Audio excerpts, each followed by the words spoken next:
My name is Leslie Roberts, and I work with the Fairfax Falls Church Community Services Board. The Wellness and Health Promotion Unit is committed to helping the consumers of Fairfax County understand about depression and suicide.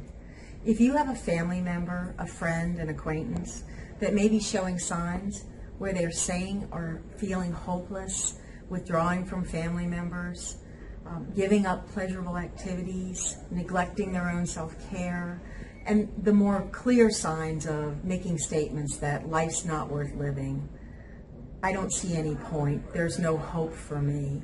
These are signs and symptoms you really want to pay attention to. You never want to leave someone alone that's in imminent risk of hurting themselves. We encourage you to ask directly and very clearly, are you having thoughts of killing yourself? Don't be afraid to ask that question.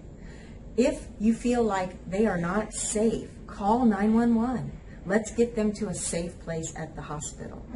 If you feel like they need an evaluation, we have the Woodburn Emergency Mental Health Services. You can call at any time of the day, 703-573-5679.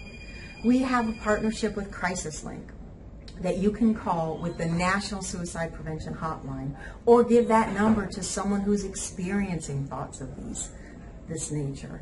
And that number would be 703-527-4077. When you hear individuals or you see behaviors where they're pulling away, or they've been very sad for weeks on end and suddenly they have this uplifted, happy presentation, often that means they've made the decision to end their lives. You've got to ask directly.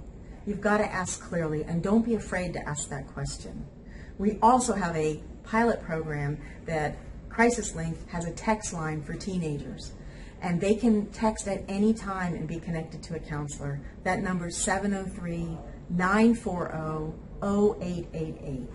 So look for these signs. Trust your sense of self when you hear something or you notice something that worries you. There's so many resources for you to reach out and also to give that loved one, that acquaintance, that person you're concerned about help with Fairfax County.